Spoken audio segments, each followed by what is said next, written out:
Assalamualaikum, Ustaz Agung. Waalaikumsalam warahmatullahi wabarakatuh.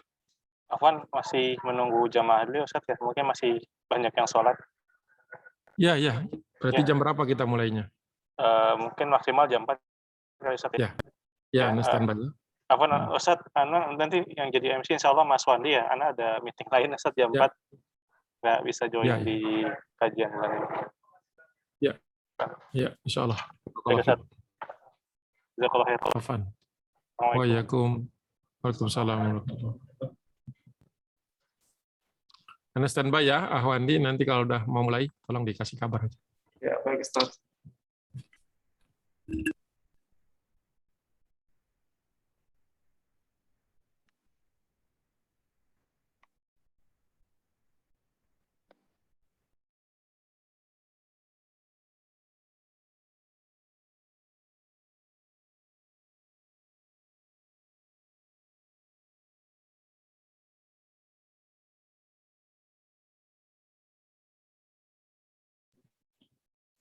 Alhamdulillah, pertama-tama mari kita panjatkan puji serta syukur atas kehadirat Allah SWT, yang mana berkatnya lah kita masih diberikan kesehatan sehingga dapat berkumpul dalam rangka melakukan kegiatan kajian bulanan kita yang walaupun dalam keadaan virtual. Kedua, kita sampaikan salawat serta salam kepada baginda Nabi Muhammad SAW, yang mana mudah-mudahan kelak kita diakui sebagai umatnya beliau. Amin amin ya rabbal alamin. Mungkin langsung saja Ustaz, kali ini kita akan membahas mengenai dengan Gajah Hunain, hukum rampasan perang dan turunnya para malaikat. Ya, mungkin sebelumnya udah ada part sebelumnya sudah disampaikan oleh Ustaz. Kali ini mungkin akan dilanjutkan oleh Ustaz kembali. Ya, terima kasih. Silakan Ustaz. Ya, terima kasih Ahwandi. Assalamualaikum warahmatullahi wabarakatuh.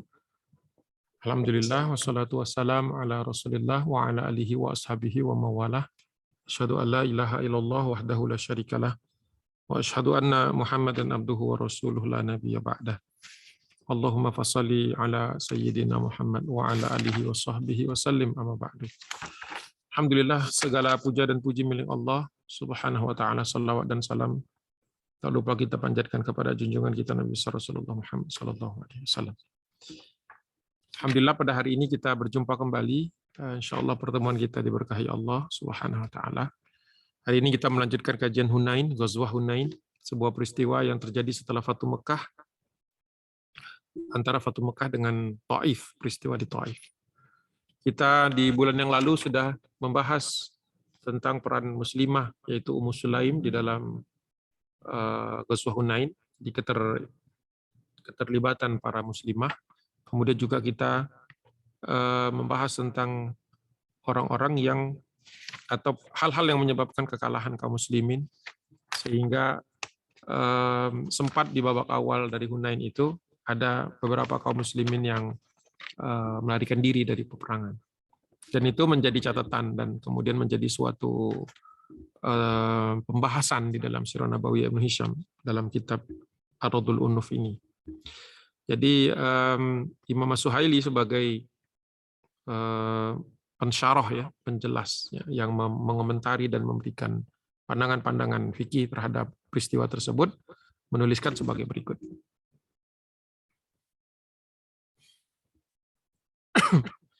Wal firaru min zahfi minal kabair. Secara umum disebutkan bahwa melarikan diri, al-firar ya, mundur dari suatu peperangan adalah atau dari satu pertempuran di dalam Islam adalah sesuatu yang tergolong al-kabair, salah satu di antara dosa-dosa besar ya. Waqad anzalallahu ta'ala fihi minal wa'id ma anzala, sebagaimana Allah Subhanahu wa taala menurunkan ayat yang terkait dengan wa may yuwallihim yauma idzin duburahu illa mutaharrifan liqital aw mutahayyizan ila fi'atin faqad ba'a bi ghadabin minallah.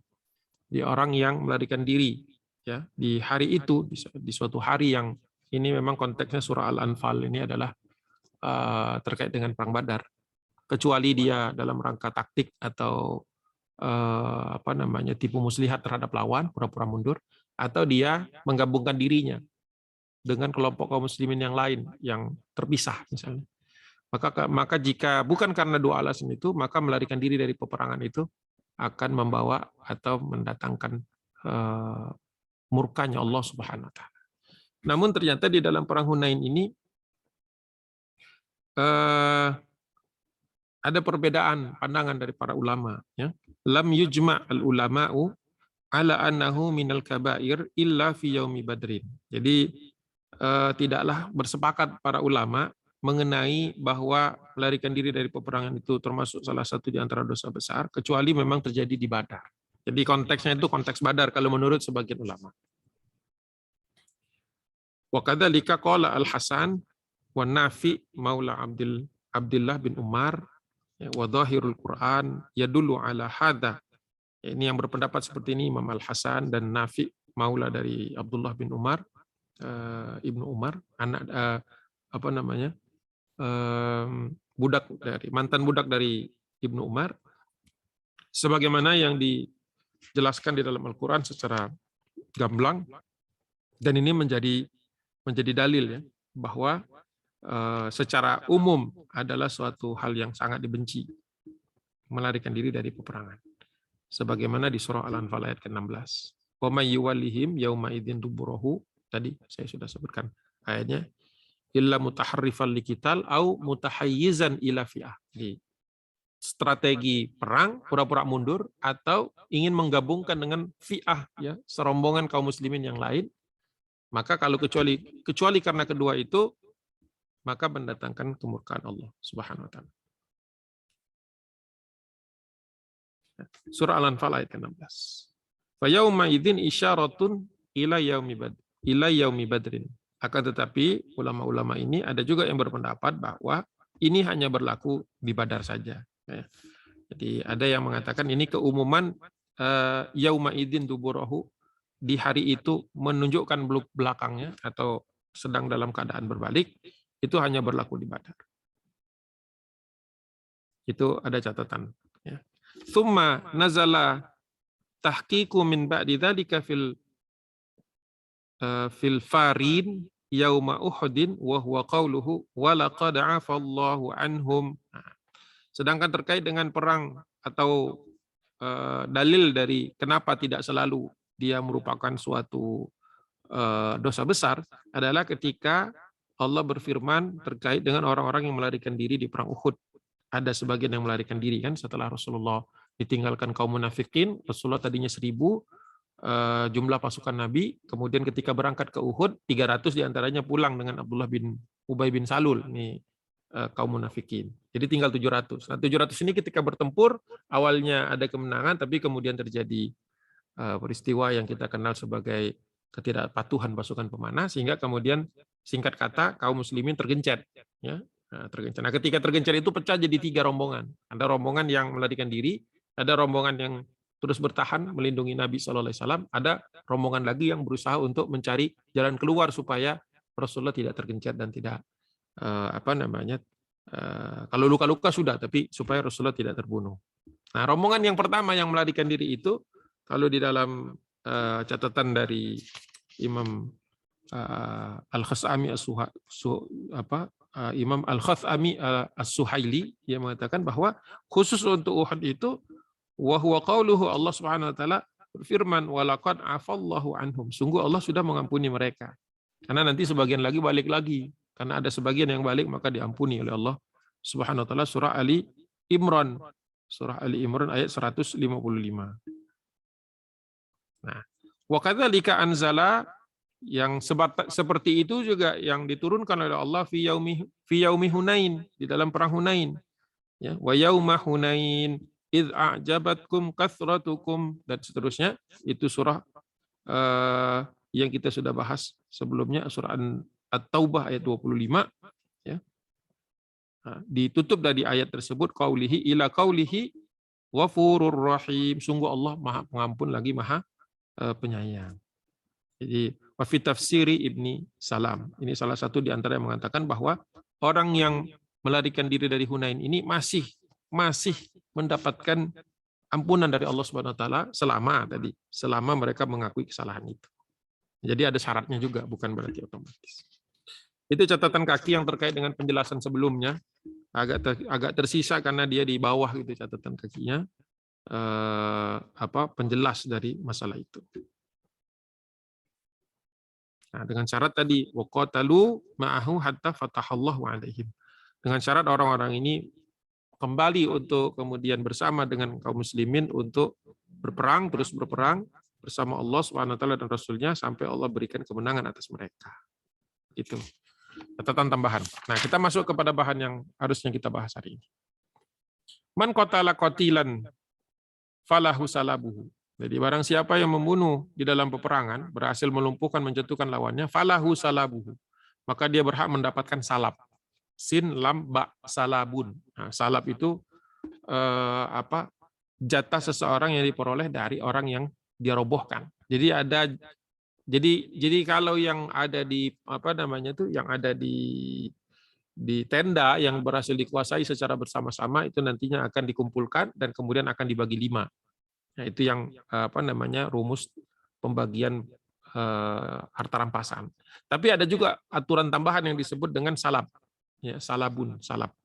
Itu adalah apa yang boleh dilucuti dari orang yang berhasil dikalahkan. Ya. Nah, ini kisahnya terkait dengan hadis yang panjang juga nih, 1 halaman lah, kurang dari 1 halaman, sedikit. Ibnu Hizaq meriwayatkan wa haddatsani Abdullah bin Abi Bakar annahu haddatsa an Abi Qatadah al-Ansari an Abihi Qatadah, ya. Qala, berkata mereka berdua, Abu Qatadah, ya, qala Abu Qatadah radhiyallahu anhu, ra'aitu yauma Hunain, aku melihat di dalam perang Hunain, rajulaini yaqtatilan, ada 2 orang saling berperang, ya, saling bertarung, ya. Yang pertama musliman, yang kedua musyrikan. Musliman wa musyrikan. Jadi 2 laki-laki, 1 muslim, 1 musyrik. Mungkin ada tanda-tandanya. Ya. Qala wa idza rajulun minal musyrikin, tapi tiba-tiba ada orang lain dari kalangan musyrik ingin membantu mungkin, yuridu an yu'ina. Nah, jadi betul ingin melakukan pembantuan, ya, ingin membantu sahabat yang musyrik ini, yuridu an yu'ina sahibahul musyrika 'alal muslim. Jadi dia ingin membantu orang saudaranya, temannya dari kalangan musyrik untuk mengalahkan muslim itu. Fa'ataituhu, kata dia, maka aku juga ikut serta di dalamnya, aku tidak mau saudaraku yang muslim ini dikeroyok, ya. Jadi kata Abu Qatadah, fa'ataituhu fadarabtu yadahu faqata'tuha. Maka aku datang, aku ayunkan pedangku dan berhasil menebas melukai tangannya. Ya. Nah, itu jadi bantuan dari Abu Qatadah. Wa kada yaqtuluni, ya, sebenarnya dia setelah ditebas dengan pedang itu dia jatuh berlumuran darah, ya, dan kemudian meninggal dunia. Wa kada yaqtuluni, sebenarnya dia punya, kata Abu Qatadah, sebenarnya dia mampu untuk meneruskan peperangan itu. Seandainya falaula annad dama nazafahu laqatalani, kata dia. Seandainya darahnya tadi, kehilangan darah kan, orang kena tebas, kena luka besar gitu, darahnya keluar, manusia jika tidak segera mendapat pertolongan atau ditutup darah lukanya, ya, cederanya itu, maka kehabisan darah, maka kehabisan oksigen dan meninggal dunia, ya. Jadi kata Abu Qatadah ini rahimahullah radhiyallahu anhu, kata dia, sebenarnya dia masih bisa menyerang aku seandainya tidak kehilangan darah, ya. Mungkin dia masih bisa mengalahkan aku. Fasaqata fadarabtuhu faqataltuhu. Kemudian karena dia sudah tidak lagi, karena dia sempat aku tebas dengan pedang itu, maka dia meninggal dunia dalam keadaan berdarah. Nah, setelah itu wajhadoni anhul qital. Setelah itu perang terus berkecamuk sehingga aku terbawa, katanya, terseret perang. Maksudnya terseret perang itu ya karena setelah 1 orang dilumpuhkan dia akan pergi ke tempat lain dan berperang lagi dan terus lagi berperang lagi. Jadi menjauh dari tempat awal peristiwa tadi. Jadi peperangan menyeret aku. Wa marra bihi rajulun, setelah selesai dia mau mencoba kembali lagi ke sana, wa marra bihi, ada orang yang mendatangi tempat itu, seorang rajulun min ahli Makkah, seorang muslim dari kalangan penduduk Mekah yang baru masuk Islam. Ini peristiwanya setelah Fatu Mekah. Fasalabahu, kemudian dia mengambil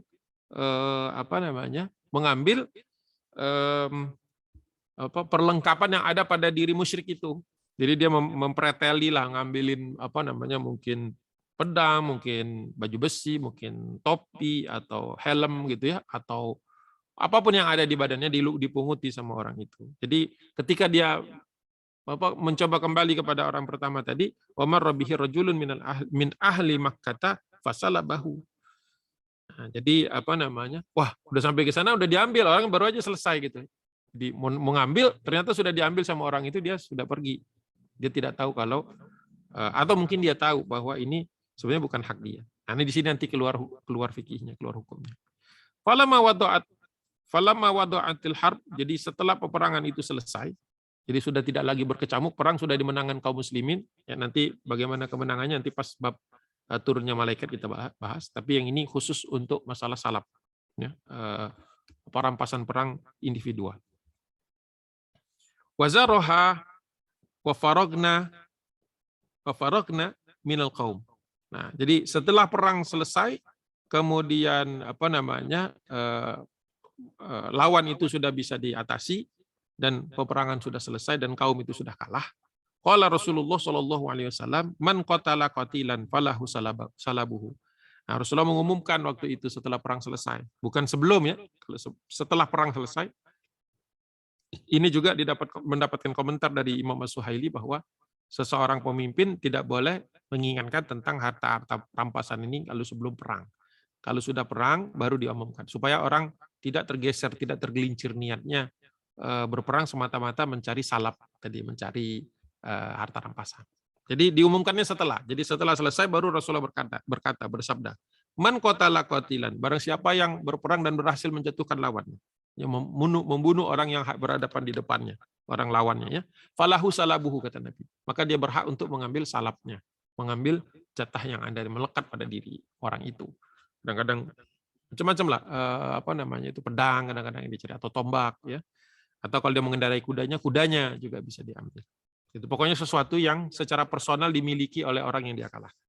Nah, setelah mengatakan itu, fakultu, kemudian aku berkata kepada Nabi, siapa tadi? Abu Qatadah. Jadi Abu Qatadah berkata kepada Nabi, ya Rasulullah, wahai Rasulullah, wallahi laqad qataltu qatilan da salabin. Aku sebenarnya sudah menjatuhkan orang, sudah berhasil mengalahkan dia sampai terbunuh, dan dia punya salab, maksudnya dia punya sesuatu yang bisa diambil.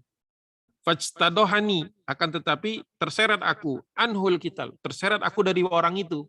Jadi kan nggak mungkin perang kan belum selesai sudah mungut ya, pasti kita ditebas juga sama lawan. Jadi harus terus membantu peperangan sampai peperangannya selesai, musuhnya sudah lari baru. Nah, di sini timbul permasalahan karena harus ada kejujuran.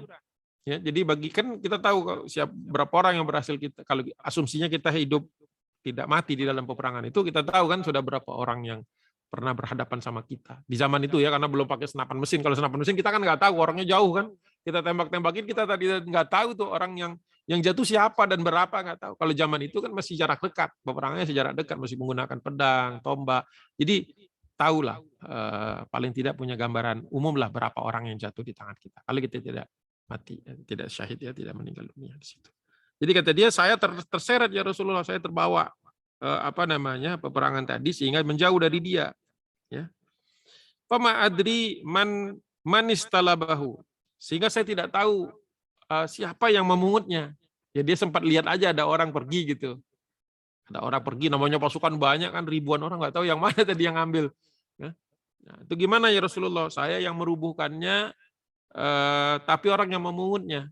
Bagaimana menurutmu ya Nabi? Nah, Rasulullah nggak bisa jawab karena ya Rasulullah juga nggak tahu siapa, masa ribuan orang, Rasulullah kan nggak mungkin keep track siapa yang kemana gitu kan, Rasulullah nggak tahu. Ya Rasulullah kemudian, makanya inilah bab di mana peperangan itu juga, di dalam peperangan itu ada keikhlasan, ada bab keikhlasan di dalamnya, supaya orang ini berperang bukan semata-mata mencari ghanimah, mencari salaf. Kata Nabi, ya kita tunggu saja kalau orangnya sadar gitu, orangnya menyadari bahwa itu bukan salapnya dia. Masa iya ada orang sudah jatuh, kucuk-kucuk ambil gitu.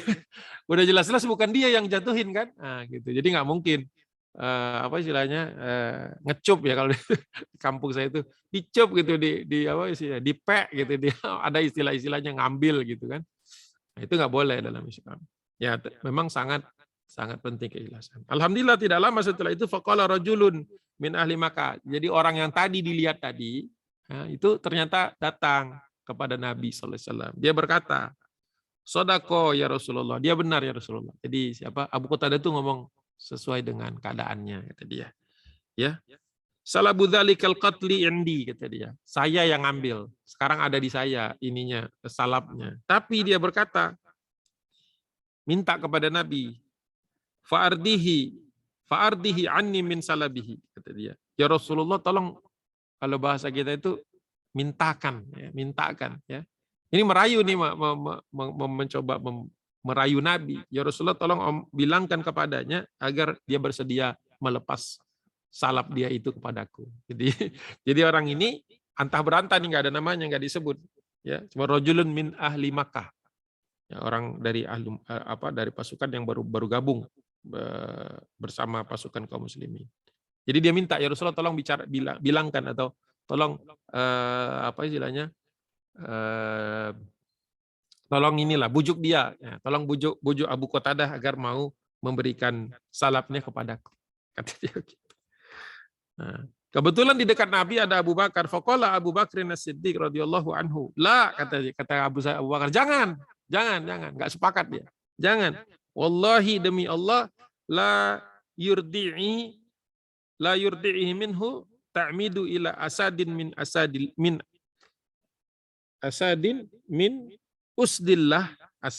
usdillah yuqatilu an dinillah tuqasimuhu salabah. Jadi kata Abu Bakar As-Siddiq yang mungkin melihat keadaan ini semuanya, melihat dari jauh mungkin atau mengamati, tidak, demi Allah, engkau itu mengikuti dia atau engkau itu meminta atau mengikuti di belakang orang ini yang dia sebut sebagai asadin. Asadin itu singa, ya. Singa, asadin min usdillah, singa di antara singa-singanya Allah. Kau sengaja ngikut-ngikutin Abu Qatadah di belakang dia kemana dia pergi dalam rangka yuqatilu an dinillah, bukan berperang atas nama Allah Subhanahu wa taala, tapi tuqasimuhu salabah. Engkau sekedar mengambil jatah atau mengambil haknya, salabnya Abu Qatadah, gitu. Jadi dikatakan seperti itu oleh Abu Bakar As-Siddiq. Alhamdulillah ada Abu Bakar As-Siddiq yang bisa melihat dengan jernih, karena Abu Qatadah sendiri kan nggak tahu orang ini niatnya gimana, namanya berperang di jalan Allah. Dan dia mengaku, ya, ada positifnya juga kalau orang yang bersangkutan itu ngaku bahwa ini ada di tangan dia, tapi dia minta kesediaan untuk direlakan kepada dia. Nah, Abu Bakar tidak setuju bahwa ini berarti sengaja membuntuti seorang jagoan, itu seorang Asadin min Usdillah, salah satu petarung yang hebat, ya, sengaja untuk memperoleh jatah perang, jatah rampasan. Kemudian Abu Bakar melanjutkan lagi, urdud alaihi salaba qatilihi, ya, kembalikanlah jatah salabnya Abu Qatadah kepada dia atas atas haknya dia, karena dia yang menjatuhkan lawan itu. Faqala Rasulullah SAW, sodako, apa benar perkataan Abu Bakar As-Siddiq, fardun alaihi salabahu, kata Nabi, kembalikanlah jatah salab ini kepada Abu Qatadah radhiyallahu anhu. Akhirnya diberikan. Faqala Abu Qatadah, fa akhadtu minhu, kata Abu Qatadah, akhirnya setelah diambil, maka aku ambil salab itu, ya, diambil jatahnya sebagaimana sudah diserahkan oleh Nabi SAW atas rekomendasi dari Abu Bakar As-Siddiq, ya. Fa akhadtuhu minhu fa bi'tuhu, kemudian aku menjualnya, fashtaraitu minhu makhrafan. Jadi salap-salap itu dikumpulkan. Jadi dia ternyata jatuhin bukan satu orang. Jadi dia ambil salap itu kemudian dijual, dijadikan harga, dirubah menjadi, ya tentu saja peristiwanya setelah Hunain, ya, bukan di Hunain. Dijual oleh Abu Qatadah, dan kemudian fashtaraitu minhu makhrafan. Kemudian dari itu cukup uang untuk membeli suatu lahan, ya, suatu tanah, suatu lahan. Makhraf itu suatu kebun lah, suatu tanah yang isinya pohon-pohon kurma, disebut makhraj. Jadi kata dia cukup banyak. Fa innahu la awwalu malin i'taqadtuhu. Ini adalah pertama kalinya saya dapat harta besar dalam jumlah yang banyak dalam peperangan yang pernah diikuti oleh Abu Qatadah. Ada Anas bin Malik, kemudian ada tambahan di sini. An Anas bin Malik, dari Anas bin Malik radhiyallahu anhu, qala laqad istalaba Abu Talhah. Ini sebagai contoh bahwa ada sahabat lain yang bernama Abu Talhah mendapatkan salab yauma Hunain wahdahu 20 rajulan. Dia sendiri menjatuhkan hampir 20 orang. Jadi luar biasa itu ketangguhan fisiknya sampai dia bisa menjatuhkan 20 orang musyrik. Jadi bisa dibayangkan itu ya. Kalau Abu Qatadah dari satu salab saja bisa beli kebun, itu bisa beli satu kebun kurma. Bagaimana Abu Talhah yang menjatuhkan 20, jadi cukup besar. Karena di perang Hunain ini memang kaum muslimin mendapatkan harta rampasan yang banyak. Ya. Karena tadi kalau masih ingat awal-awal kita bahas Hunain, itu ada peristiwa ya, Abdullah bin Abi Hadrat itu yang memaksa orang membawa perbekalannya. Jadi sengaja dipaksa membawa harta benda, bawa keluarga dan sebagainya, supaya perangnya benar-benar tidak ada rencana mundur. Tapi ternyata Allah kalahkan mereka. Sehingga wajar kalau di perang Hunain ini harta benda yang tercecer dari kalangan kaum musyrikin itu jumlahnya banyak. Karena tadi strateginya aneh. Ya, biasanya kan orang berperang kan meninggalkan harta bendanya di rumah kan, nggak dibawa perang. Nah, tapi ini dibawa perang sehingga ketika jatuh kekalahan kepada mereka, banyak yang kececeran, banyak yang kemudian diambil oleh kaum muslimin sebagai hak orang yang berperang di jalan Allah Subhanahu wa taala. Nah, untuk harta yang tidak jatuh di peperangan atau yang diletakkan di tenda itu kita mengacu kepada surah Al-Anfal ayat 41. Alhamdulillah, bismillah. 41 kalau tidak salah, sebentar. Wa'lamu annama, ini a'udzubillahi minasyaitonir rajim, bismillahirrahmanirrahim.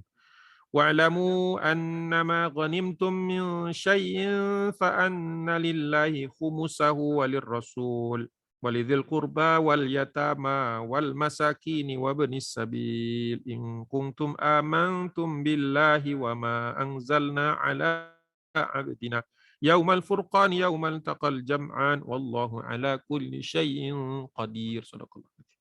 Allah berfirman, wa'lamu, ketahuilah, annama ghanimtum, sesungguhnya ghanimah yang kalian dapatkan ya, min syai'in, segala sesuatunya apapun bentuknya yang bukan dari hak individual itu tadi, itu salab, fa anna lillahi khumusahu, sesungguhnya bagi Allah, sesungguhnya itu semuanya punya Allah ya. Nah, tapi dengan izin Allah Subhanahu wa taala, khumusahu, seperlimanya untuk Allah, untuk Rasul sallallahu alaihi wasallam ya. Lillahi khumusahu walil rasulihi walidil qurba, dan itu nanti Rasulullah berkewajiban memberikan, atau inilah jatah keluarga dekatnya, walidil qurba wal yatama, orang-orang yatim, karena kalau perang itu ada tentu saja di kalangan kaum muslimin yang jatuh menjadi korban, yang syahid. Nah, ini mereka kan pastinya meninggalkan anak atau meninggalkan istri atau meninggalkan saudara dan sebagainya. Maka Rasulullah SAW walaupun jatahnya sepertinya lebih banyak, 1/5 kan, 20% dari seluruh jatah ghanimah, tapi itu dibagi-bagi lagi oleh Nabi SAW atas perintah Allah, walir rasuli walidil qurba, keluarga dekat Nabi, wal yatama, orang-orang yatim, wal masakin, dan orang-orang yang miskin, wabni sabil, dan orang-orang yang di dalam perjalanan atau para penuntut ilmu juga bisa masuk di situ. Nah, in kuntum amantum billah, ini kalau kalian betul-betul beriman kepada Allah Subhanahu wa taala. Wa ma anzalna ala abdina, dan yang kami turunkan kepada hamba kami yaitu Al-Qur'an. Yaumal Furqan, di hari Yaumul Furqan itu perang Badar. Yaumal taqal jam'an, yaitu pertemuan dari dua kelompok besar yang antara kaum muslimin dengan musyrikin. Wallahu ala kulli syai'in qadir. Sungguh Allah Subhanahu wa taala Maha mengetahui segalanya.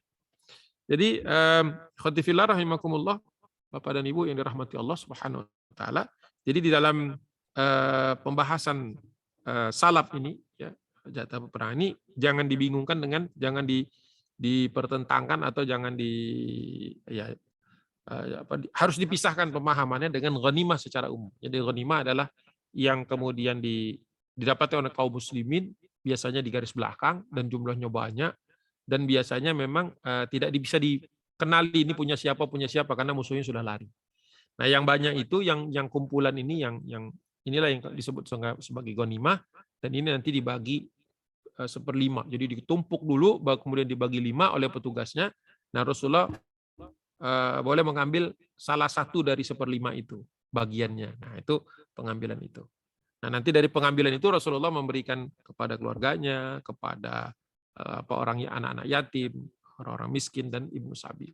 Nah, yang 4/5 nanti dibagi lagi berdasarkan pasukan yang berangkat, yang ikut serta, dengan ketentuan orang yang jalan kaki dapat 1 bagian. Jadi nanti yang 4/5 itu digabungkan, terus dihitung, dibagi 100, misalnya pasukan yang berangkat 100, bagi 100. Nah, dibagi 100 itu nggak langsung dibagi 100, tetapi dilihat dulu berapa yang naik kuda, berapa yang jalan kaki. Nah, karena yang naik kuda dihitung 2, karena kudanya juga dapat jatah. Yang jalan kaki hitungnya 1. Jadi kalau misalnya ada 100 orang yang berperang, yang pertama dibagi 100 dulu, tapi ada tambahan. Misalnya ada 50 orang yang naik kuda. Berarti dihitungnya 150. Jadi yang 4/5 tadi dibagi 150. Nah, sebagai 150 bagian yang sama, ya mungkin nggak persis sama. Ya, karena bentuknya kan nggak semua, tidak selalu uang, tapi bentuknya bisa jadi barang gitu ya, in kind. Nah, dibagi 150 dengan ketetapan yang naik kuda dapat 2 bagian, yang jalan kaki hanya dapat 1 bagian. Baru dibagi rata. Baru setelah itu pulang. Dan itu pembagiannya tidak di tempat, biasanya dicari tempat yang aman. Seperti itu terkait dengan harta rampasan. Sehingga kaum muslimin ketika berperang itu memang orientasinya bukan untuk mencari harta, tetapi ini adalah bagian dari perjuangan di jalan Allah. Tapi tadi ketika mereka menang ada ada aturan yang mengharuskan mereka untuk taat dan ikhlas di jalan Allah Subhanahu wa taala. Itu bagian yang pertama. Saya lihat dulu, mungkin ada catatan.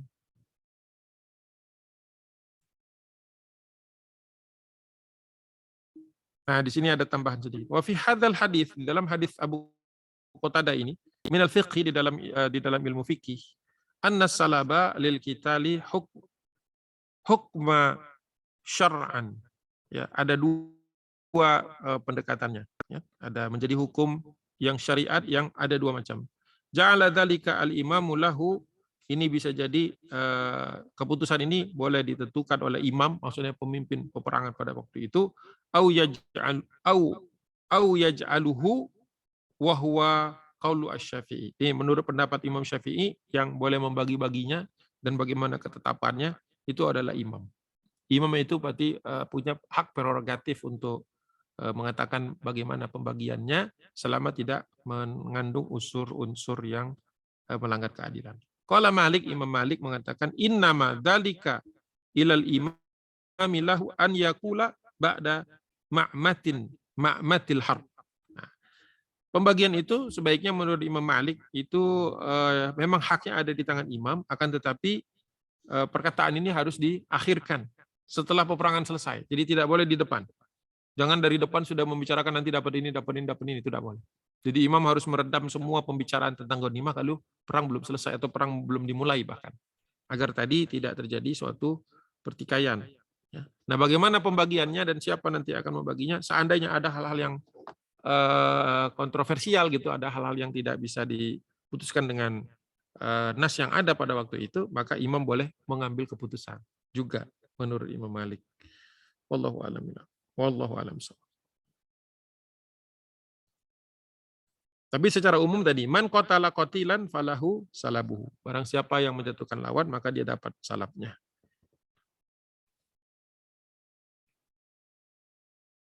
Tapi di sini wa yakrahu, tidak disukai pembicaraan tentang itu, Malik, Imam Malik rahimahullah, an yaqula dzalika qabla al-qital. Jadi Imam Malik sangat tidak suka kalau pembicaraan tentang jatah peperangan ini dibicarakan sebelum qabla al-qital. Karena apa? Allah yukhalitan niyata gharadun akhar ghairu ihtisabi nafsihi lillahi ta'ala. Karena akan kalau dibahas sebelum jatah-jatah itu dibahas sebelum peperangan, maka akan mempersulit atau akan merusak niat, akan mencampurkan niat antara keinginan akan dunia, sedangkan atau mencampurkannya dengan niat-niat yang aslinya lillahi ta'ala. Jadi itu pendapat Imam Malik lebih jauh lagi.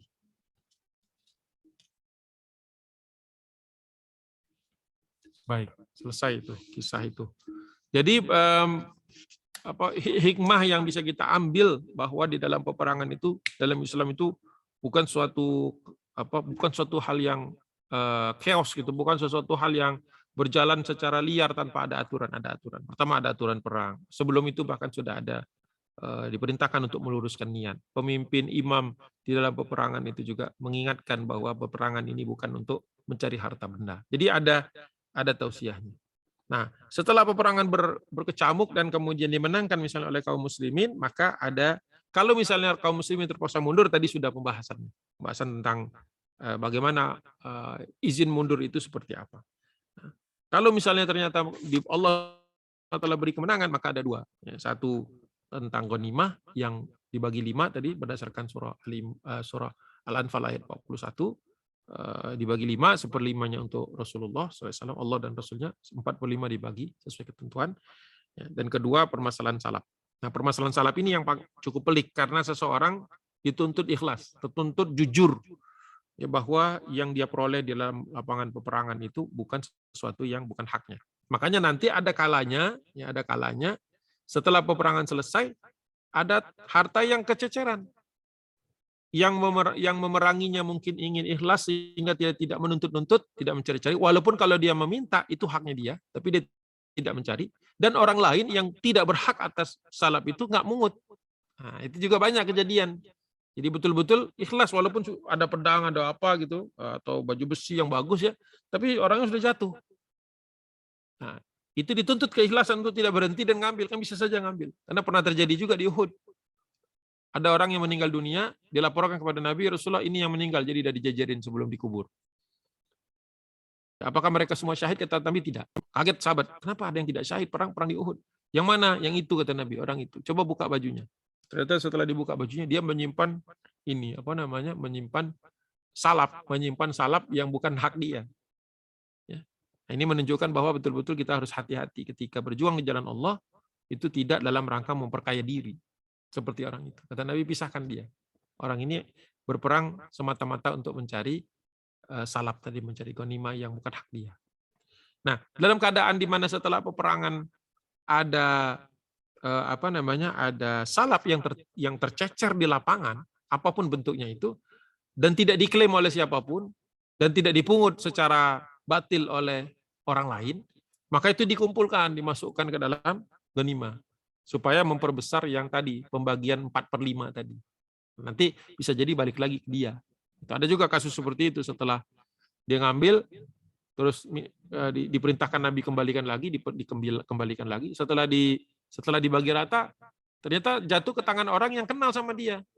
Akhirnya didatangi sama dia, diberikan hadiah. Ini sebetulnya salapmu. Jadi sampai bisa ada peristiwa seperti itu. Jadi masalah ithar itu bukan hanya urusan makan, tetapi di dalam salap, di dalam peperangan juga terjadi. Ya, ini yang mungkin kita perlu garis bawahi, menunjukkan dan memberikan suatu penekanan tersendiri bahwa kaum muslimin ketika berjuang di jalan Allah itu semata-mata karena Allah. Pada umumnya, tidak semua, tapi mayoritas seperti itu. Nah, sekarang kita masuk pembahasan kedua. Nuzulul malaikati. Jadi turunnya para malaikat. Bagaimana turunnya para malaikat? Karena kita tahu Allah Subhanahu wa taala bantu kaum muslimin di dalam peperangan. Qala Ibnu Ishaq wa haddatsani Abi Ishaq bin Yasar, ya, an Jubair bin Mut'im radhiyallahu anhu. Qol laqad ra'aitu qabla hazimatil qaum, aku melihat sebelum orang musyrikin mengalami hazimah, mengalami kekalahan. Ini peristiwa setelah kaum muslimin kemudian diperintahkan Nabi untuk bertahan, tidak mundur. Nah, setelah itu mulai terjadi peperangan, barulah kaum musyrikin kalah. Ini peristiwa babak ketiga, berarti babak pertama kaum muslimin kocar-kacir, babak kedua muslimin bertahan, babak ketiga kaum musyrikin kalah. Nah, ini babak ketiga. Jadi kata Jubair bin Mut'im, radhiyallahu anhu, laqad ra'aitu qabla hazimatil qaum, aku melihat sebelum kekalahan orang-orang musyrikin itu, wan nasu yaqtatiluna mithlal bijadil aswad. Waktu itu orang-orang ya, antara dua kelompok ini sedang bertempur layaknya manusia hitam, maksudnya enggak kelebatan, enggak kelihatan, jati dirinya tuh enggak kelihatan langsung, karena kalau dalam peperangan itu kan ampruk kan gitu ya. Jadi kata dia, aku melihatnya hanya sosok-sosok hitam saja, ya, tidak tahu persis siapa orang-orang ini, tapi tahu bahwa itu adalah kaum muslimin dengan musyrikin sedang berperang fisabilillah. Yang satu fisabilillah, yang satunya lagi perang atas nama kaum. Aqbala minas sama, tiba-tiba turun dari langit, hatta saqata baitana wa bainal qaumi, dan jatuh tiba-tiba banyak barang-barang yang jatuh manusia ya, tadi nantinya mereka tahu sosoknya seperti manusia, banyak yang jatuh di antara kami, dari langit turun layaknya benda-benda, barang-barang jatuh cetak-cetak gitu, jatuh di sekitar antara kami dengan mereka. Fanadhartu fa idzan namlu, tapi ketika aku saksikan, aku perhatikan itu, dia bentuknya seperti namel, seperti semut, kata dia. Nah, apakah maksudnya semut ini? Kan semut kalau kita lihat bagian kepalanya bundar dan bulat seperti itu. Sedangkan kaum muslimin dan orang musyrikin kalau berperang kan menggunakan sorban. Ini menunjukkan bahwa yang turun itu bukan manusia sebagaimana biasanya, tetapi dia menyebutnya aswadu mabthuthun, ya, sosok-sosok hitam yang turun, itu yang bergerak dengan cepat.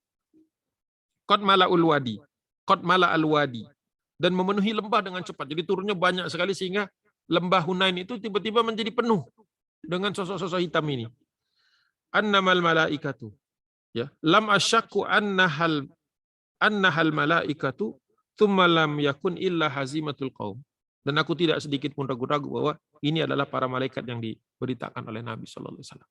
Jadi turunnya seperti semut-semut yang berwarna hitam. Jadi mungkin karena tamengnya, baju besinya, ini para malaikat datang dengan kekuatan penuh.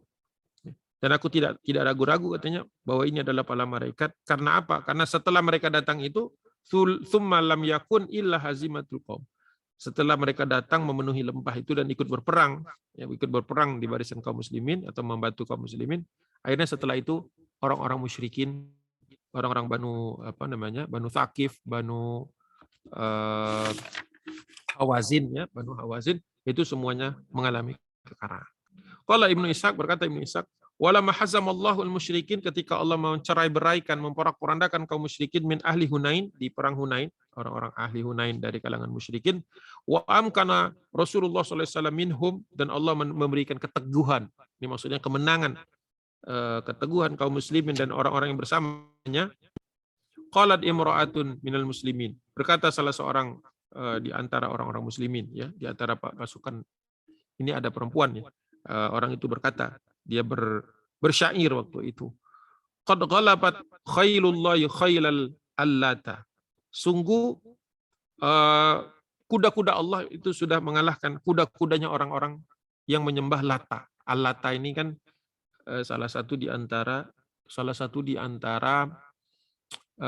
patung-patung yang disembah oleh orang-orang musyrikin. Ada Lata, ada Uzza, ada Manat, ada Hubal, dan seterusnya, banyak. Jadi nampak bahwa kuda-kuda Allah, maksudnya para malaikat juga yang membantu mengalahkan khailal lati, ya, maksudnya Al-Lata. Wallahu, demi Allah, ahaqqu bithabbat, sesungguhnya wajar kalau orang yang bersama dengan Allah yang menang, karena mereka lebih benar keteguhannya, lebih benar pendiriannya, yaitu berperang di jalan Allah Subhanahu wa taala. Jadi seperti itu gambaran sahabat yang melihat langsung. Jubair bin Mut'im melihat bagaimana mereka lagi perang, tiba-tiba malaikat ini turun di antara mereka, membantu mereka memerang, dan turunnya dalam jumlah yang banyak, berjatuhan dari langit, sehingga lembah Hunain itu penuh oleh mereka, dan setelah mereka mengalahkan kaum musyrikin, mereka kemudian pergi dan tidak bisa ditemukan lagi, tidak bisa dihampiri lagi. Sehingga orang-orang kemudian yang hadir di perang Hunain itu menyaksikan itu dengan iman, mengatakan bahwa sungguh kuda-kuda Allah para malaikat Allah telah mengalahkan para kuda-kuda orang-orang musyrikin, yaitu orang-orang yang menyembah Lata dan Uzza dan Manat dan Hubal dan seterusnya. Jadi ini memberikan suatu keyakinan kepada kaum muslimin yang hadir di Hunain bahwa Allah Subhanahu wa taala tidak meninggalkan mereka selama mereka tidak meninggalkan nabinya dan tidak meninggalkan kebaikan, ya, tidak meninggalkan ajaran Islam dan tetap ikhlas dalam perjalanan tersebut.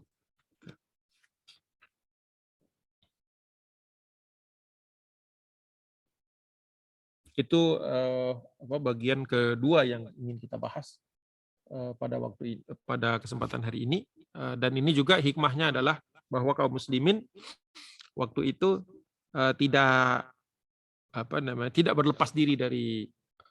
berlepas diri dari harapan mereka kepada Allah Subhanahu wa taala. Walaupun mereka menyadari bahwa kesalahan di awal ketika mereka bangga dengan jumlah mereka yang banyak. Padahal jumlah itu tidak memberikan suatu kebaikan sedikit pun, apalagi kalau ditambah dengan kesombongan. Jadi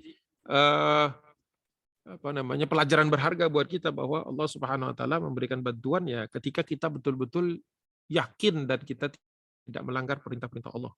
Nah, terkadang manusia merasa tidak ditolong oleh Allah, tapi tidak mau mengevaluasi dirinya apakah dia sudah bersama Allah, sudah menegakkan kalimat Allah, sudah menegakkan dakwah atau menegakkan Islam.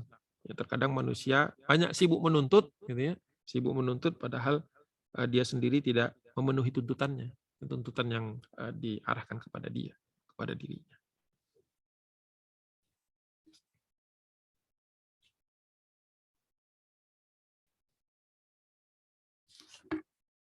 Baik, itu bahan yang akan saya sampaikan pada sore hari ini. Mungkin bisa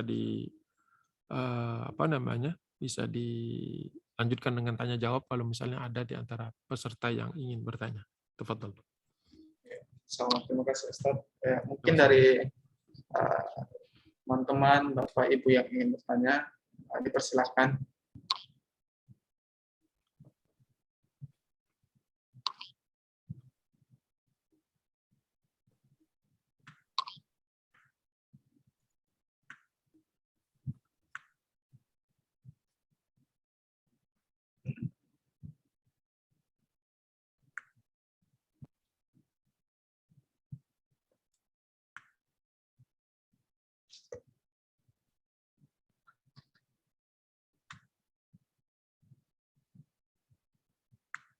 Ya, mungkin sebelum ini saya mau kasih poin-poin yang tadi udah dibahas sama Ustaz.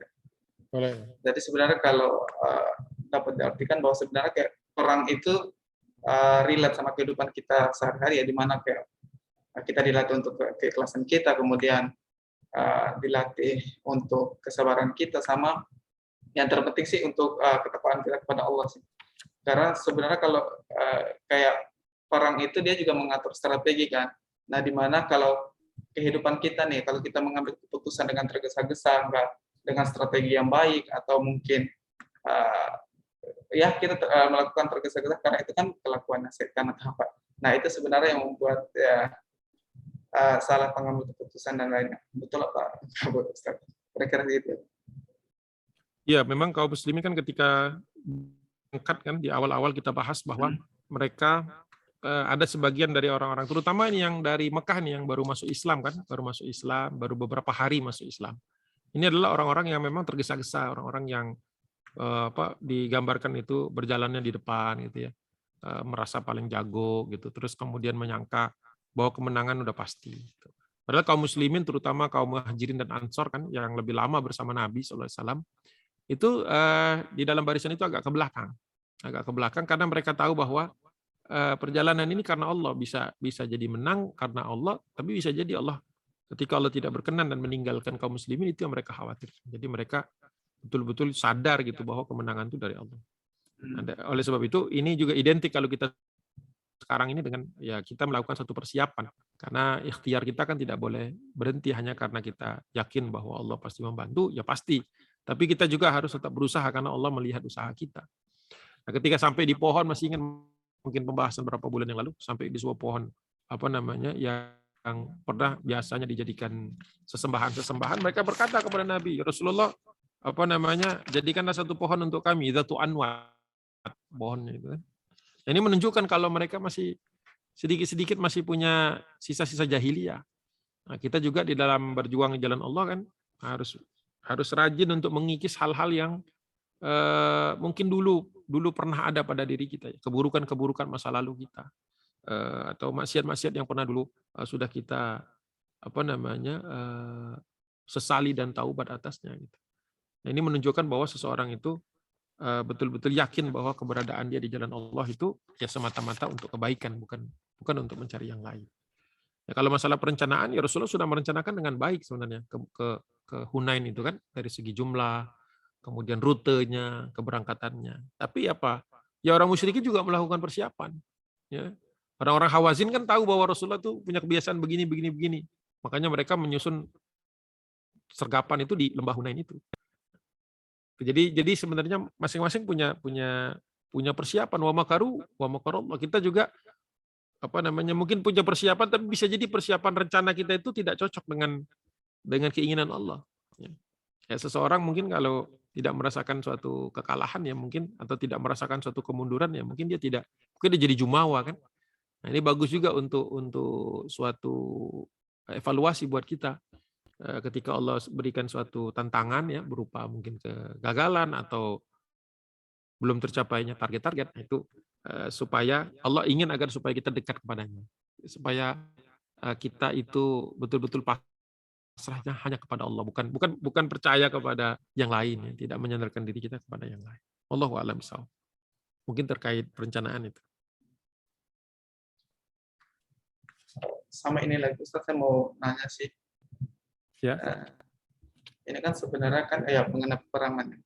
Cuman mungkin sebagian dari kita, entah itu anak muda sih, banyak dari kita tuh yang kayak berpikir tuh hanya ini saya mau ikut perang gini-gini, tapi nggak ada bukan basic sih, lebih ke kita tuh nggak ada orang yang tepat untuk memberikan petunjuk di mana mereka tuh kayak misalnya kita kasih tahu ke mereka, kalau misalnya mau melakukan ini harus ada yang bimbing gitu loh Pak Ustaz. Tapi gimana sih kita ngubah mindset mereka biar mereka tuh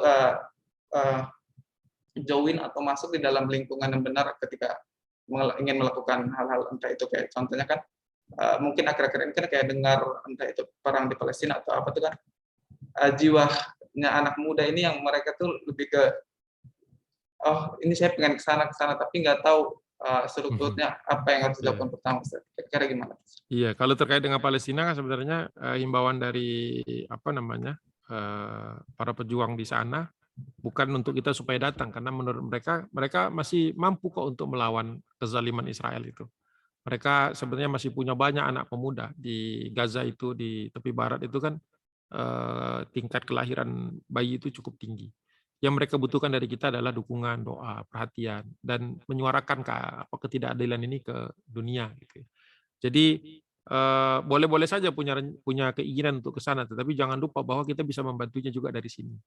Ya, kalau kita datang ke sana juga mungkin khawatirnya malah bikin runyam, karena pertama kita nggak bisa bahasa Arab. Sana nanti ngapain gitu. Gitu. Jadi malah nanti dicurigai, nanti dianggap mata-mata Israel gitu kan, lebih parah kan. Gitu. Jadi ya kesemangatan itu silakan disalurkan dengan cara-cara ya tadi meningkatkan awareness. Masih banyak orang yang masih belum tahu atau malah justru menyalahkan Palestina, kan masih banyak. Jadi kita bangun awareness itu pertama. Yang kedua juga kita melakukan penggalangan dana untuk misi kemanusiaan, karena sekarang kan musim dingin di sana. Kalau kita kan cuma kena air hujan istilahnya gitu ya. Bukan cuma sih sebenarnya, bisa jadi banjir juga kalau banyak. Tapi di sana mereka itu sudah diburu-buru Israel ya. Perang pesawat yang bisa datang kapan saja, jatuhin bom kalau di daerah-daerah tertentu. Dan juga mereka sekarang menghadapi musim dingin, dan di sana listrik, kemudian gas dan sebagainya itu sangat terbatas. Kalau kita mungkin di sini ya alhamdulillah masih lebih enak ya. Kalau di sana sudah kehabisan bahan bakar, kadang-kadang listrik juga hanya 3-4 jam sehari gitu ya. Sehingga mereka nggak punya lemari es tuh. Kalau punya lemari es berarti pakai genset. Kalau genset berarti pakai minyak. Minyak besar lagi biaya harganya kan. Harganya pasti tinggi. Jadi ya mencobalah hidup secara prihatin gitu. Ya. Alhamdulillah di Indonesia Allah masih berikan limpahan kita kenikmatan yang banyak. Ya. Mungkin kita tidak bisa bertahan di sana 2-3 hari gitu. Saking ininya, mungkin manjanya hidup kita. Jadi itu terkait dengan Palestina. Tapi kalau secara umum ya memang kita harus punya keinginan, kata Nabi SAW, barang siapa orang yang hidup tapi tidak pernah sehari pun dia berkeinginan untuk memperjuangkan agama Allah, maka dia mati dalam keadaan jahiliyah. Jadi orang yang sama sekali nggak peduli, bahkan diancam Nabi kan, man lam yahtam bi amril muslimin falaysa minhum. Barang siapa orang yang tidak peduli kepada urusan kaum muslimin, falaysa minhum, kata Nabi, maka dia tidak berhak menjadi bagian dari kaum muslimin. Di dalam hadis yang lain Rasulullah mengatakan falaysa minni, bukan bagian dariku. Ya, jadi perhatian kita, keinginan kita untuk berjuang dan keinginan kita untuk meringankan penderitaan kaum muslimin di mana saja, bukan hanya Palestina, itu adalah salah satu indikator keimanan. Jadi sebagaimana tadi ada orang yang berjuang fisabilillah kan, dia nggak mau mengut harta yang bukan hak dia. Kalau sekarang kan manusia ada barang kegeletak di jalan, dia pasti hilang. Jadi cenderungnya itu diambil gitu. Jarang orang yang ngambil barang terus mencari-cari pemiliknya, ya kan? Itu ada pengalaman di luar negeri kan, kita kehilangan barang, ketinggalan di kereta api. Ya. Besok kata ini petugas kereta api itu, besok datang aja ke sini, biasanya sudah dikembalikan ke tempat ini nih. Jadi besok kita datang lagi sana. Ternyata betul barang itu balik utuh, nggak ada yang sedikit pun kurang. Gitu. Jadi karena orang punya kebiasaan di negara itu, kalau ada barang hilang, ketinggalan di tempat duduk atau di kalau di tempat duduk itu di atasnya itu kan, di rak atasnya itu, ya udah mereka langsung letakkan di mana gitu, nanti diletakkan di situ aja. Nggak ada tuh keinginan untuk ngambil sebagainya, ya, apalagi nyopet begitu. Nah ini menunjukkan bahwa seseorang itu bisa dilatih sebenarnya, punya etika yang baik gitu ya. Itu orang nggak beriman padahal kepada Allah Subhanahu wa taala sebagian besar di negara itu. Tapi mereka punya kejujuran. Di Indonesia mungkin banyak orang beriman kepada Allah Subhanahu wa taala, tapi tadi kejujurannya masih rendah. Ya, ingat, saya nggak katakan semuanya, tapi ya coba kita eksperimen, tinggalkan barang di kereta, balik nggak? Kira-kira gitu, balik nggak gitu? Kalau balik utuh nggak gitu? Terus kita eksperimen di negara itu, ya kadang-kadang diantar sampai ke rumah karena ada alamat, misalnya ada KTP atau apa, ada ID gitu kan, sampai ke rumah.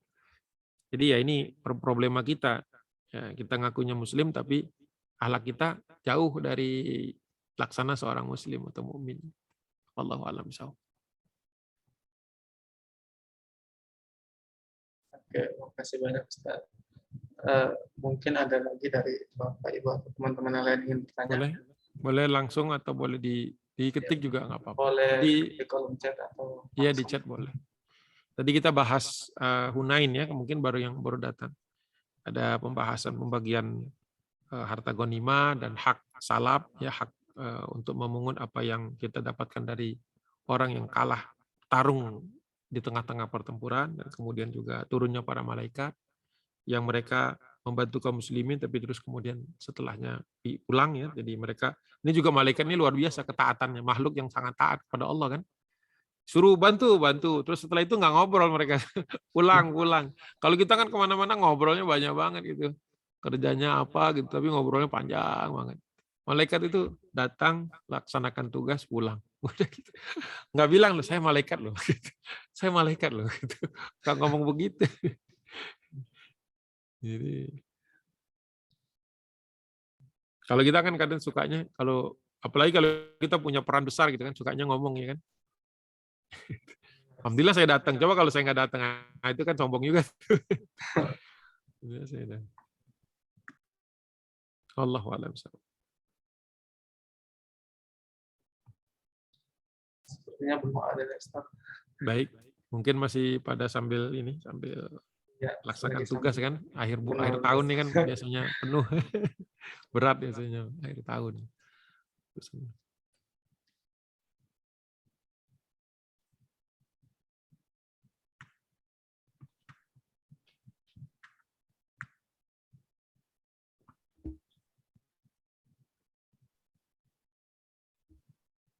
Mungkin kita tunggu 2 menit lagi atau 3 menit lagi ya. Boleh, saya tambahin sedikit aja nggak apa-apa. Ya. Qala Ibnu Ishaq, berkata Ibnu Ishaq, falamman hazamat, ya, setelah kekalahan Hawazin, orang-orang Hawazin itu kalah, istaharrul qatlu, Jadi terjadi mulailah bisa dilihat banyaknya orang-orang yang jatuh atau orang-orang yang terbunuh di dalam peperangan itu. Min Saqifin min Bani Malik, ya, banyak dari kalangan Banu Saqif dan Banu Malik juga. Ini suku-suku yang menjadi tulang punggung, katakanlah seperti itu. Faqutila minhum sab'una rajulan. Di antara mereka yang terbunuh itu ada sekitar 70 orang, ditemukan. Tahta rayatihim, itu yang dibawa bendera mereka saja. Ini ada maknanya, maksudnya kalah dalam keadaan musyrik, atau tahta rayatihim ini secara harafiahnya di bawah bendera mereka. Jadi yang awal bendera ini berarti pasukan yang betul-betul mungkin elit, pasukan yang menjaga bendera. Karena zaman dulu bendera ini komando itu. Jadi kalau benderanya jatuh atau rubuh atau diambil lawan, maka pasukan itu kocar-kacir. Zaman dulu perang masih konvensional, ya. Kalau sekarang kan pakai radio, pakai macam. Zaman dulu bendera. Jadi ada sekitar 70 orang menurut Ibnu Ishaq yang terbunuh di kalangan kaum musyrikin, orang-orang ini Hawazin, ya. Fihim Utsman bin Abdullah, di antaranya ada orang yang namanya Utsman bin Abdullah. Wa kanat rayatuhum ma'a Dzil Himar, ya, dia ada orang yang melihat bahwa dia berperang, ya, di bawah bersama Dzil Himar, bersama pasukan yang berpakaian merah, berpakaian serba merah. Falamma qutila akhadaha Utsman bin Abdullah wa qatala biha hatta qutila. Ya, jadi ketika peperangan itu bendera itu diambil dipegang, dikibarkan oleh Utsman bin Abdullah sampai dia terbunuh. Jadi ketika bendera kaum musyrikin itu jatuh, tumbang, tadi banyak orang yang mempertahankannya, 70 aja nggak cukup untuk mempertahankannya, maka dia termasuk yang terakhir tuh mengibarkan bendera tersebut sampai dia terbunuh juga. Nah, ketika lamma balagha Rasulullah sallallahu alaihi wasallam qatluhu, setelah Rasulullah sallallahu alaihi wasallam selesai di dalam peperangan itu, menyelesaikannya, dan sampai kepada Rasulullah berita, ya. Lamma balagha Rasulullah, sampai berita qatluhu, tentang kematian Utsman bin Abdullah bin Rabi'ah bin Al-Harith bin Habib. Ini orang nama lengkapnya itu. Jadi setelah sampai kabar kematiannya, Rasulullah bersabda, qol ab'adahullah, kata Nabi sallallahu alaihi wasallam, fa innahu kana yubghidu Quraisyan. Ya. Jadi kata Nabi, semoga dia dijauhkan dari Allah. Artinya semoga tidak dapat ampunan sama sekali orang ini dari Allah. Karena dia fa innahu kana yubghidu Quraisyan. Orang yang paling yang paling paling bengis, ya, yang paling besar paling besar permusuhannya di antara orang-orang Quraisy, kata Nabi. Nah, ini membenarkan bahwa ketika sebelum Rasulullah hijrah, kan Rasulullah beberapa kali berdakwah dengan orang-orang musyrikin, termasuk dengan kepala sukunya. Termasuk juga dengan suku-suku lain yang datang kepada Nabi, diajak oleh Rasulullah masuk Islam. Tapi ada di antara mereka yang menghina. Ada yang menolak, tidak mau masuk Islam, Rasulullah biarkan. Ada yang menghina. Nah, yang menghina ini Rasulullah mengatakan, kalau kalian memerangi kami, maka kami akan memerangi kalian. Kalau kami mati, kami masuk surga. Tapi kalau kalian mati, pasti masuk neraka jahanam selama kalian dalam keadaan musyrik. Itu perkataan Nabi. Nah, ini perkataan Nabi satu persatu terwujud. Ada Abu Jahal, ada Abu Lahab, kan macam-macam caranya orang itu menghina, dan macam-macam caranya untuk menunjukkan kesombongannya. Tapi semuanya berakhir sama, mati terhina di dunia, apalagi di akhirat. Jadi pelajaran bagi kita bahwa mungkin saja orang-orang yang membenci Islam itu sekarang kelihatan hebat, powerful, punya kehebatan, punya kekuasaan. Tapi akhir-akhirnya kalau mereka tidak bertobat, tidak kembali kepada Islam juga, ya akhirnya sudah jelas kok.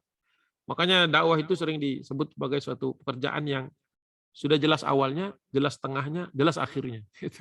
Jadi awalnya dari Allah, pertengahannya dijalankan oleh orang-orang yang taat kepada Allah, dan akhirnya mereka ini akan dapatkan ajaran dari Allah SWT. Jadi jangan sekali-kali berpikir, wah saya udahan deh. Walaupun mungkin susah, mungkin capek, mungkin macam-macam, tidak diapresiasi lah, atau apapun alasannya, atau mungkin kita dihina, atau mungkin kita difitnah bahkan sekalipun, ketahuilah jangan sedikit pun meninggalkannya.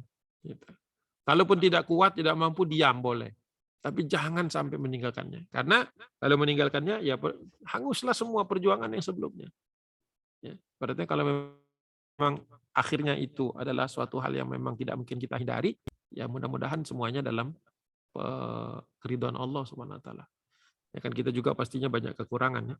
Jadi ya mungkin saja fitnah-fitnah dan lain sebagainya, permasalahan yang Allah timpakan kepada kita, cara Allah untuk membersihkan kita dari kesalahan-kesalahan itu. Karena ada kesalahan-kesalahan yang sulit sekali menghapusnya, gitu kan.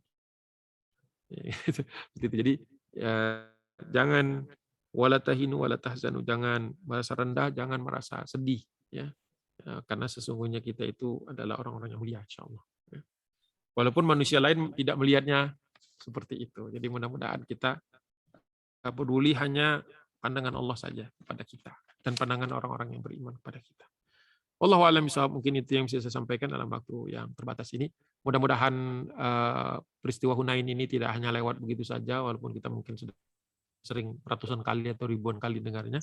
Tapi jangan lupa bahwa kaum muslimin itu adalah orang-orang yang senantiasa mengambil pelajaran ibroh dari peristiwa yang sudah lampau, insyaallah. Nah, bagaimana pertanyaannya dengan orang-orang para sahabat? Dari mana mereka ngambil ibroh? Dari Nabi langsung. Dan kisah-kisah orang-orang yang pernah bersama dengan nabi-nabi yang lalu. Kalau kita alhamdulillah ada kisah Nabi, ada kisah Rasulullah sebagai nabi penutup, kisah para sahabat, tabi'in, dan seterusnya. Mutaqaddimin, mutaakhirin dan sebagainya, sampai insya Allah kita sudah punya cukup contoh untuk bisa kita ikuti. Tinggal bagaimana pelaksanaan. Allahul muwaffiq ila aqwamit thariq. Bila taufiq wal hidayah. Assalamualaikum warahmatullahi wabarakatuh. Waalaikumsalam warahmatullahi wabarakatuh. Syukran Ustaz. Alhamdulillah kita banyak mengambil ilmu dari sini, mudah-mudahan ya dapat diimplementasikan ke kehidupan kita sehari-hari. Mungkin kalau tidak ada yang ingin bertanya lagi, mungkin kita cukupkan saja Ustaz. Allah. Saya maaf, saya tanya sendiri. Ya, silakan.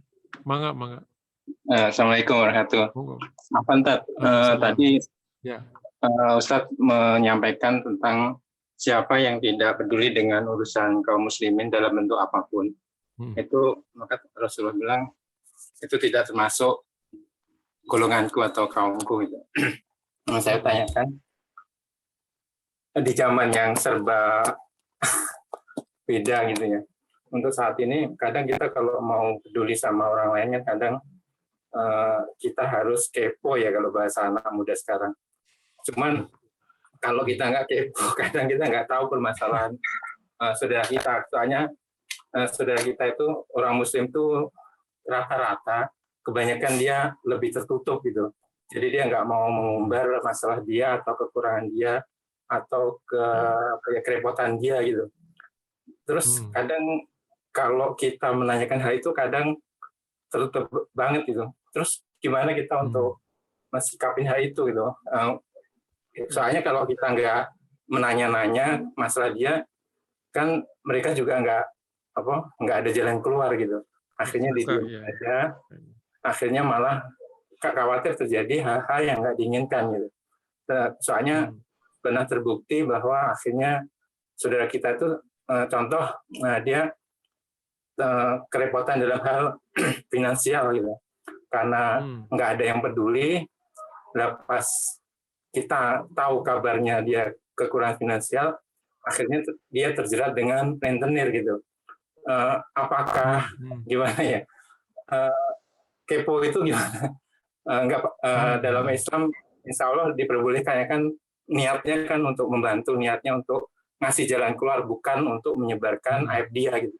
Mohon maaf, mungkin Ustadz bisa merangkum maksud saya pertanyaan ini. Jazakallahu khair. Assalamualaikum. Waalaikumsalam.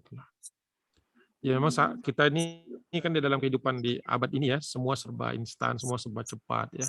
Tapi kadang-kadang malah justru nggak keurus gitu, malah nggak ngopeni gitu, malah nggak terkontrol kadang-kadang karena kita sibuk dengan berbagai macam informasi yang seliweran yang sebenarnya mungkin sebagian besar tidak penting sebenarnya. Maka kita perlu juga punya, ini secara umum dulu saya jelaskan, bahwa kita perlu punya sikap bahwa tidak semua yang melintas di beranda kita, di sosial media kita, itu harus ditanggapin. Gitu ya. Ya yang cukup-cukup aja lah kita batasin. Gitu. Itu satu. Tapi untuk kepada saudara kita memang di sini dituntut satu ini ya, suatu kejelian ya, kehalusan lah ya, mungkin kepekaan mungkin bahasanya itu. Ya, jadi ini sesuatu hal yang tidak gampang sebenarnya. Ya. Dan kalaupun kita sudah tahu, kadang-kadang kita juga nggak punya kemampuan untuk menyelesaikan, membantunya. Misalnya tadi urusan keuangan. Kadang-kadang sudah hutangnya sudah berlipat-lipat gitu ya, sehingga kita nggak bisa menyelesaikannya juga sendiri. Atau mungkin kita sendiri juga nggak punya apa-apa untuk menyelesaikannya, hanya nanya aja. Nah ini yang jadikan dilema. Kita nanya tapi mungkin kita sendiri tidak bisa menyelesaikan. Di sisi yang lain kalau kita nggak tanya, kita nggak tahu, ya permasalahan nggak selesai kan ya. Nah, bagaimana solusinya? Makanya kita dalam Islam itu Rasulullah ketika hijrah kan mempersaudarakan antara kaum Muhajirin dan Ansor. Karena Muhajirin ini asumsinya mereka baru pindah kan pastinya butuh macam-macam adjustment. Sedangkan kaum Ansor memang tinggal di kota Yastrib, tinggal di kota Madinah. Mereka tahu lah dan mereka establish sudah istilahnya sudah mapan gitu.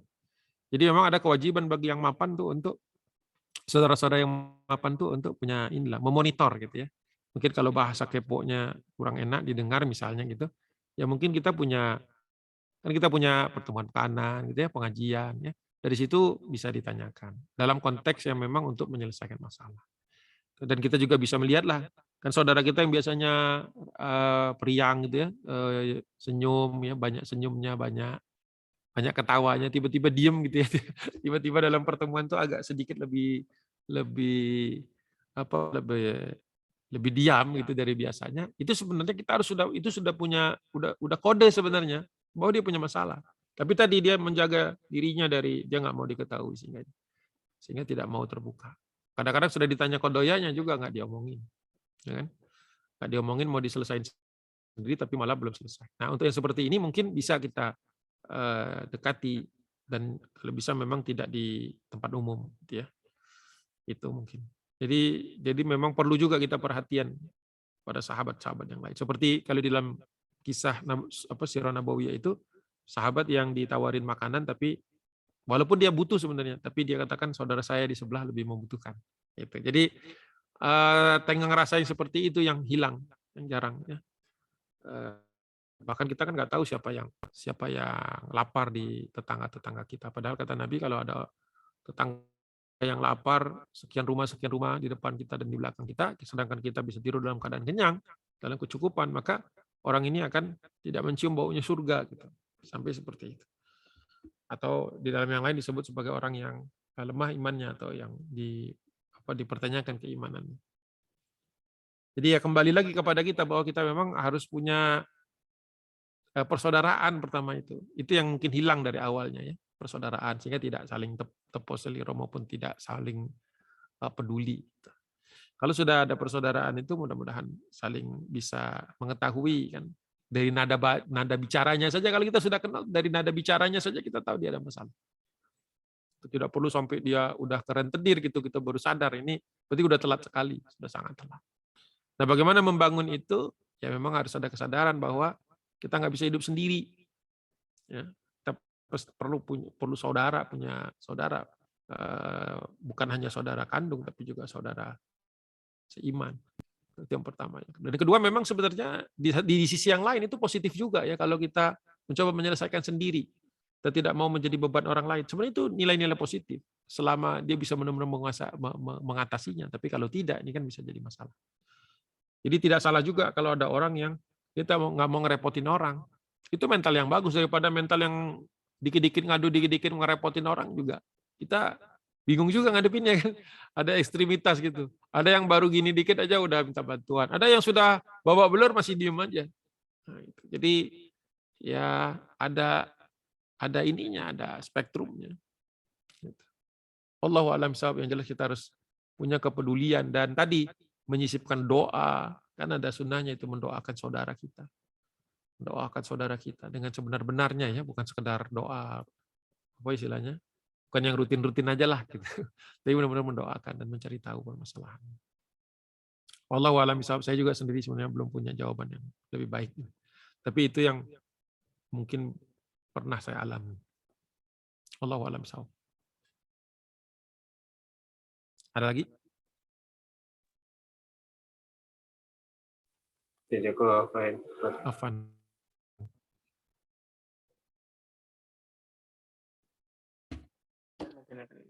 Bapak Ibu ada lagi? Kalau tidak ada mungkin kita cukup. Suaranya kecil. Halo. Tes. Ya, kedengaran nggak Ustaz suara saya? Ya, agak jauh dari mic ya, nggak pakai. Iya, soalnya koneksi yang di laptopnya putus. Ya. Ya, sepertinya nggak ada lagi Ustaz. Mungkin kita cukupkan saja ya Ustaz. Ya, baik. Ya, mungkin terima kasih. Mudah-mudahan apa yang kita dengar hari ini dapat bermanfaat untuk kehidupan kita ke depannya. Amin ya Allah. Terima kasih Ustaz, jazakallahu khairan. Wa iyyakum. Sekian, assalamualaikum warahmatullahi wabarakatuh. Waalaikumsalam warahmatullahi wabarakatuh. Kita tutup dengan doa kafaratul majelis ya. Subhanakallahumma wa bihamdika asyhadu an la ilaha illa anta astaghfiruka wa atubu ilaik. Jadi saya mohon diri, mohon maaf kalau ada kata-kata yang kurang berkenan. Billahi taufiq wal hidayah. Assalamualaikum warahmatullahi wabarakatuh. Waalaikumsalam warahmatullahi wabarakatuh. Waalaikumsalam warahmatullahi wabarakatuh. Jazakallah Ustaz. Barakallahu fikum. Wa iyyakum. Barakallahu fikum. Saya izin dulu. Assalamualaikum. Waalaikumsalam warahmatullahi wabarakatuh.